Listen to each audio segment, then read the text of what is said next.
સુરત મહાનગરપાલિકા દ્વારા ગોપીપુરા વિસ્તારમાં આવેલી સુભાષચંદ્ર બોઝની જન્મજયંતિ ઉજવી હતી।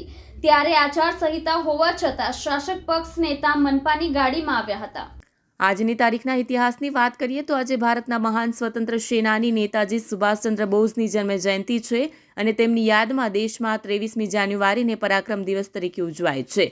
આજે સુરત મહાનગરપાલિકા દ્વારા ગોપીપુરા સુભાષ ચોક ખાતે આવેલી સુભાષચંદ્ર બોઝની પ્રતિમાને તેમના જન્મદિવસે ફૂલહાર પહેરાવી તેમને યાદ કર્યા હતા। હાલ પેટા ચૂંટણીની તારીખ જાહેર થઈ છે, છતાં આચારસંહિતામાં સરકારી પ્રોપર્ટીનો યુઝ કરતા શાસક પક્ષ નેતા, મેયર, ડેપ્યુટી મેયર, સમિતિ ચેરમેન બધાએ એસએમસીની ગાડીઓ ઇલેક્શનને લઈને જમા કરાવી દીધી, પરંતુ પક્ષ નેતાએ હજુ પણ સરકારી ગાડીનો વપરાશ કરે છે। આજે સુભાષ જન્મ જયંતિ નિમિત્તે પક્ષ નેતા સરકારી ગાડી લઈને આવ્યા હતા।